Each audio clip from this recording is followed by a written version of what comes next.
Another huge week for earnings. We got kicked off Monday with Palantir after close, and that has sent some shockwaves through the markets with the AI trade. We also had names like AMD report, fired up wealth favorites like Astera Labs, App loving last night, and we've got the trade desk reporting tonight. In my top 15 investing rules, I always tell you to have some cash, especially during earnings season. Today, I'm going to bring you 5 stocks that I think are attractive buys right here, right now.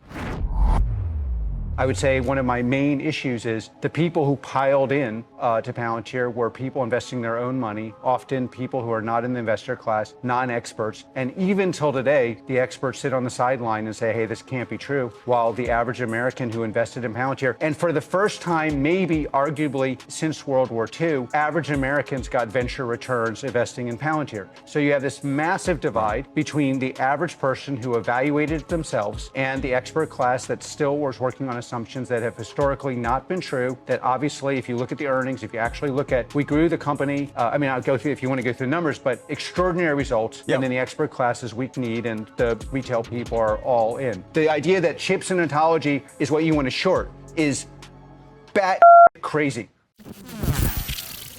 You gotta love Karp. He's always entertaining, very smart guy. Now, Micahel Burry, you might know him from The Big Short, that movie. He has about $1 billion short right now, and that largest short position is going to be Palantir. Nvidia is also included. So, of course, that sends some shockwaves through the market. You see that AI trade get impacted, and the AI stocks are really what's been keeping the market afloat. Now, of course, Meta is one of the companies that's spending billions of dollars on CapEx spend for Nvidia GPUs, Nvidia chips. The stock is down 11.23% in the last month, although it's more than that if you look at the recent highs. So we actually topped out close to $800 a share, $796, now trading at $620 a share. I bought some more today. Last week, we talked about why the stock sold off, but when you look at the profitability metrics for Meta, very strong, 82%. This is rocking close to SaaS metrics, right? It's not recurring revenue, mostly digital advertising, but these tech companies, brings in $750,000 net income per employee TTM, huge numbers. Growth, pretty solid. 20% is a solid growth number, especially considering it does pay a small dividend now. It's small, up and coming DJIF.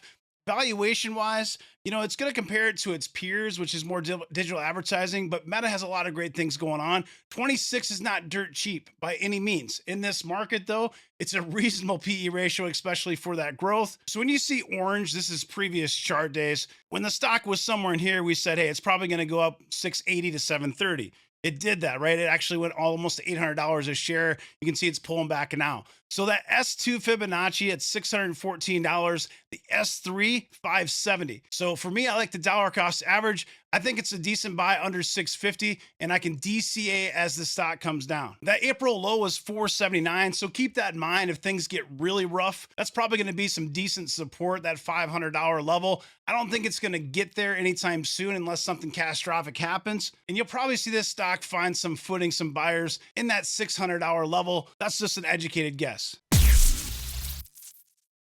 If you follow me on social media, you probably saw this post on different platforms last weekend, and I've had some great buys at these stocks. And a lot of people will say, hey, that's not real, it's fabricated. I had an actual screenshot here. This is not fake. This is my actual account from my cell phone, but this is actually not trying to be a flex. What it's doing is saying, hey, I've made some good calls in the past. I am wrong sometimes, but I want to show you that I'm credible to talk about what could be next, where I can make money in the future, right? Because I've done it in the past. I'm not just coming on the mic as someone who has no experience. I've been doing this for almost 30 years. I think that Astera Labs could be one of those next big players. Now, it's not cheap, and you have to remember, the cost basis for us is in the 60s, and it's house shares. We've already taken profits we can't lose.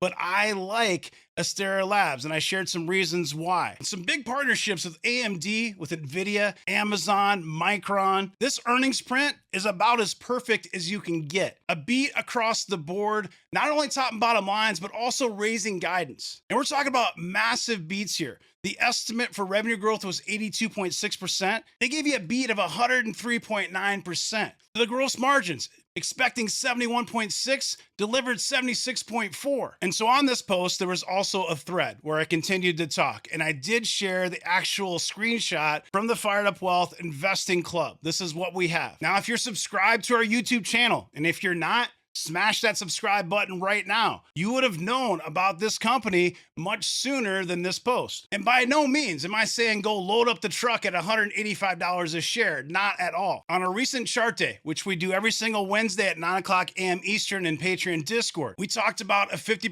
retracement. Taking the top and bottom number, divide by 2, you're going to get something like 150 to 155, and you actually got 148.51. I told the gang to expect a retest of that level, and you're getting really close. You're in the 162 area right now. The 200-day moving average is down here at 121. I'm not telling you that this is a dirt cheap stock. I'm telling you, if you have a high risk appetite, if you have a long-term horizon of a couple years, if this company is growing at 50, 75%, 100% every quarter, and it does that consecutively, it will grow into its valuation quickly. In fact, when I made that post before earnings, this number right here, this is the PE gap forward. This number was between 250 and 300. 166 now. Is that cheap? No. But they just gave you a 62.6% year-over-year growth number on top of a large number. If they can continue to do that, you're going to see the stock grow into its valuation. And Astera Labs even gave you next quarter's guidance. The street was expecting 53.7%. They're telling you 76.5%.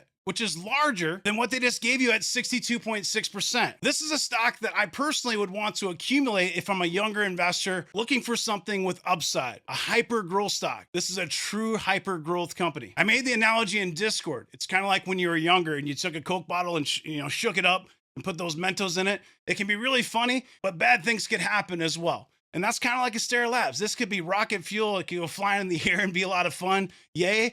Or it can explode in your face. If you didn't get in, if you weren't in our Discord and didn't buy it in the 60s, you have to decide where to buy it. I think if you can get it around 150 in DCA, there's certainly downside to that. The S3 is $105.57. So if you buy something like this at 150, you have to buy it knowing that there's a possibility it could go to $105 or even lower. But it probably has something close to a $100 floor. So you could say from here, $60 downside. The upside over the next couple of years, I think it's a $300 stock. Now, if you're looking to get rich quick, you want to get rich overnight and be a YOLO millionaire, this is probably not going to be your Huckleberry. This isn't going to rip back up to $262 overnight. But if they continue to deliver solid earnings, you can see this previous R3 of 304, I think in a couple of years is a $300 stock. Now, some of you might say, well, that's only 100% gain if I buy it at 150. But for a long-term investor that's been doing this a long time, they're happy with 100% in a couple years. If that doesn't fit what you're trying to do, well, then find a different stock. And remember, if you're in our Discord, you have a cost basis of $60 and you're already house shares.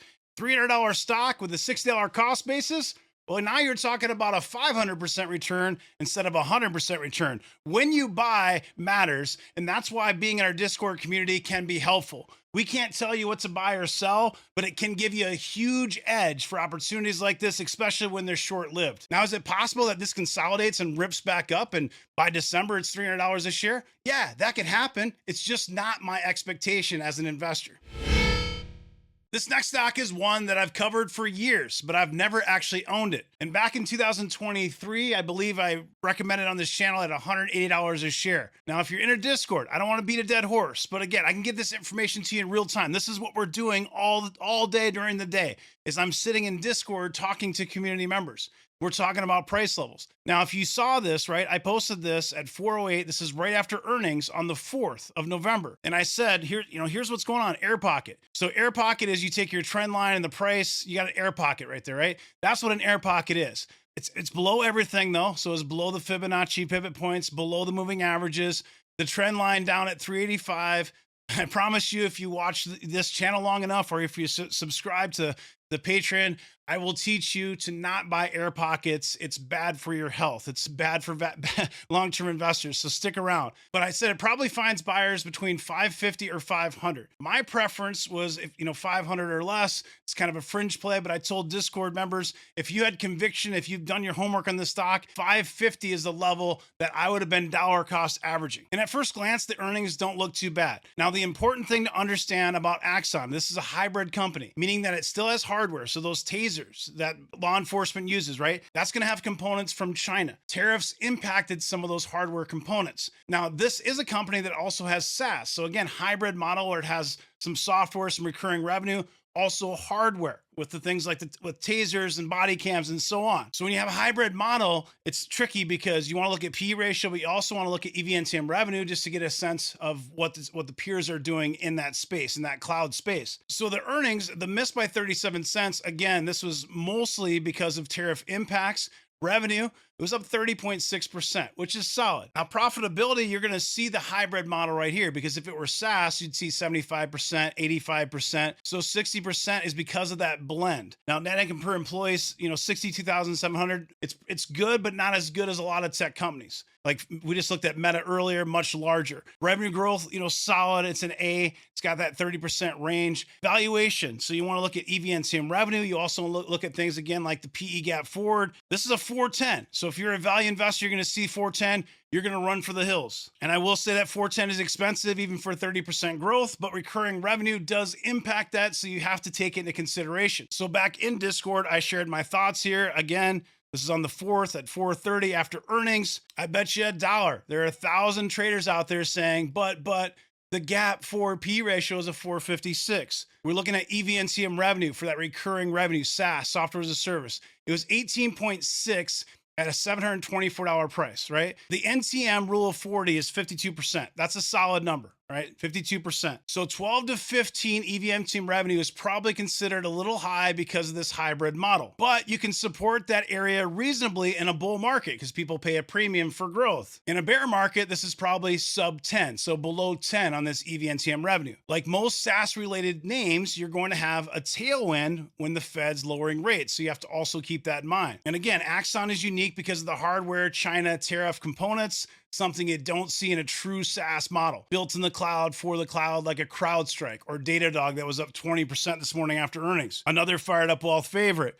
So we are at about 14 here, and this was something around that 50 level, 550 level at a 14 EV/NTM revenue. I'm more comfortable with 12 to 13, which would be around 500, little under $500. Of course, it didn't get there, but I told people, if you know the company, if you like it, have high conviction, 550 is a decent area. Again, you had this information on the 4th at 4:30 p.m. after hours. You could have taken advantage, bought the stock after hours, or even in the morning the next morning. Now, of course, the stock can go back lower again. It could go to 500. It could go to 450, but now it's 600, a $50 pop, even though it's down 6% today. So this closed at $559 post-market. You can see it got right to that 559 level, popped all the way up here to about $650, and then retrace to about 600. That's totally normal price action. You do have to be aware, though, there is still a bit of an air pocket from here to here. Again, in a growth kind of market, a bull market, you're going to have a premium. It's going to be hard to always get these air pockets to completely burst. Sometimes you do, a lot of times you do, but not always. If it's a higher quality name,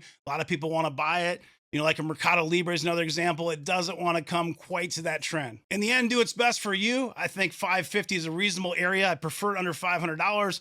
If it's something where you're very bullish on it, $600 is still a much better price than $885. Do your own research, make your own decisions.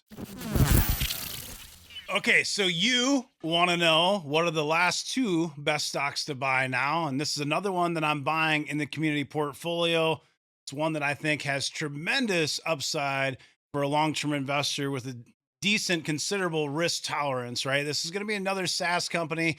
And I've had people say, you've done a good job trying to explain the last video on YouTube. If you haven't watched that from last week, go watch it. It does a deeper dive on Rubrik.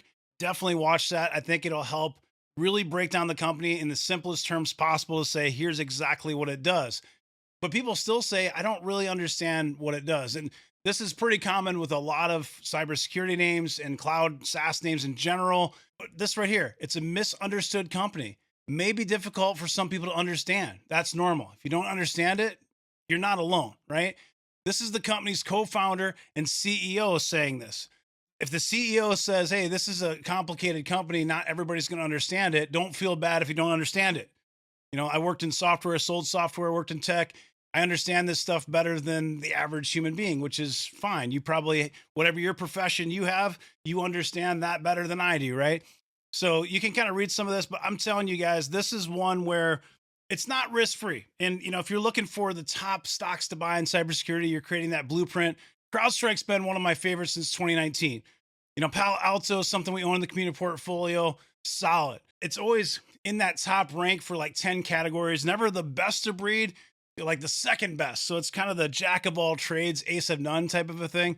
This is going to be your best pure play. You think of cybersecurity, pure play for a portfolio. Been long in that since 2019 in the IPO.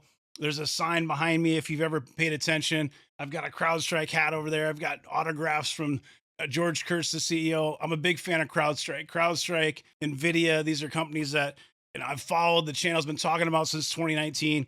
This is the one that if I'm going to own one, I'm probably going to own that one. But if I'm looking for more of a fringe area play, and you think of data and identity, Rubrik is doing some really cool stuff. And again, go watch that video from last week. But this is about zero trust architecture. And you've probably seen that term before.